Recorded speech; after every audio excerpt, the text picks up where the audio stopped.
A few moments later. Peninggalan pada zaman purba yang beranggotakan saya Hasna Aufa Donita, Saya Zamfasil Sabila Kurnia. saya Sausan Julfajar Suci, saya Maulia Nur Laila, Saya Muhammad Dapat. Saya Tuti Selvi Febriani. Cekidot. Yang pertama adalah zaman Paleolitikum atau zaman batu tua. Pada zaman ini diperkirakan pada 600.000 tahun yang lalu. Wow. Pada kehidupan di zaman ini, hidupnya masih sangat sederhana dan bergantung pada alam. Yang dimaksud dengan bergantung pada alam apa ya? Next, di ciri-cirinya. Ciri-ciri zaman Paleolitikum yang pertama, pola hidup manusianya masih mengembara atau bebas. Lalu cara hidupnya dengan cara berburu atau meramu. Manusianya hidup dalam kelompok yang kecil. Alat-alat yang digunakan terbuat dari batu yang masih kasar. Lalu ditemukannya kebudayaan Ngandong dan Pacitan. Kebudayaan Pacitan ditemukan oleh JHS van Feyenoord pada tahun 1935 di Punung, Kecamatan Pacitan. Alat-alat yang ditemukan seperti kapak genggam, kapak perimbas, dan alat-alat serpih. Lalu yang kedua di kebudayaan Ngandong. Di kebudayaan Ngandong terdapat peninggalan seperti lukisan dari goa, alat dari tulang dan duri, alat dari tanduk rusa. Nah, yang kedua ada zaman Mesolitikum.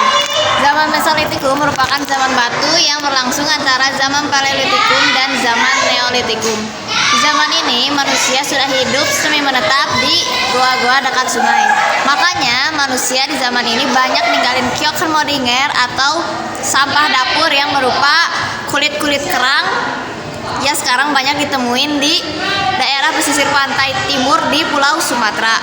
Dari peninggalan ini dapat diketahui tentang kepercayaan, kebiasaan sehari-hari, dan cara manusia purba bertahan hidup. Contohnya dengan adanya pembagian kerja, laki-laki yang bertugas untuk berburu dan perempuan yang bertugas untuk mengurus anak dan memasak. Laki-laki berburu menggunakan alat-alat yang sudah lebih canggih dari sebelumnya.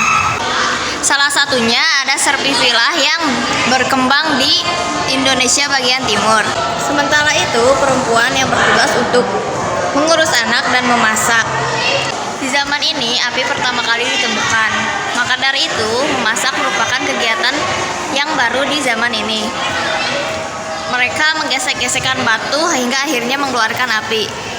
Selain untuk memasak, api juga digunakan untuk membakar hutan yang bertujuan untuk membuat lahan ladang untuk bercocok tanam. Menjelang akhir masa Mesolitikum, manusia purba sudah kenal dengan cara bercocok tanam yang sederhana. Cara bercocok tanamnya masih belum menetap karena masih berpindah-pindah menyesuaikan dengan tingkat kesuburan tanah. Yang ketiga, ada zaman Paleolitikum yang akan dijelaskan langsung oleh teman saya. Zaman Neolitikum adalah periode pada masa prasejarah ketika manusianya menggunakan alat-alat batu yang telah dihaluskan. Pada zaman ini terjadinya revolusi yang sangat besar terhadap peradaban manusia. Manusia sudah mulai menetap di zaman ini, zaman Neolitikum. Pada zaman ini telah hidup manusia purba yang berjenis Homo sapiens. Manusia pendukung Neolitikum adalah manusia proto-Melayu yang hidup 2000 sebelum Masehi, seperti suku Nias, Toraja, dan Dayak. Ciri-ciri di zaman batu muda atau Neolitikum: 1. Dimulai sekitar 1500 sebelum Masehi. 2. Cara hidup di zaman ini adalah dengan cara bercocok tanam dan memelihara ternak. 3. Manusia sudah menetap di rumah panggung agar terhindar dari bahaya binatang buas. 4. Kemahiran dalam mengasah alat-alat batu dan pakaian. 5. Manusia sudah membuat lumbung-lumbung untuk menyimpan padi dan gabah. Peninggalan di zaman Neolitikum salah satunya adalah kapak persegi. Penemu dari kapak persegi adalah von Hengelden pada tahun 1920-an. Di daerah tempat penemuan di Indonesia kala itu adalah Jawa, Sumatera, Bali, Kalimantan, Maluku, dan Jawa Timur. Kehidupan pada zaman megalitikum. Pada zaman megalitikum, manusia sudah mengenal kepercayaan dalam tingkat awal dan sederhana, yaitu percaya terhadap roh nenek moyang. Ciri-ciri pada zaman megalitikum: 1.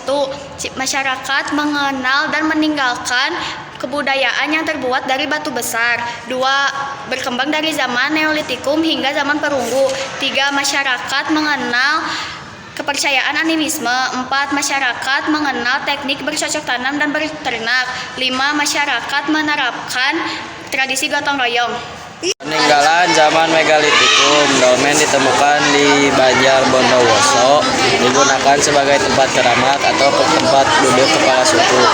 Lalu ada menhir, punden berundak, salto perlus, waruga, arca batu, kubur batu. Sekian dari kelompok kami. Assalamualaikum warahmatullahi wabarakatuh.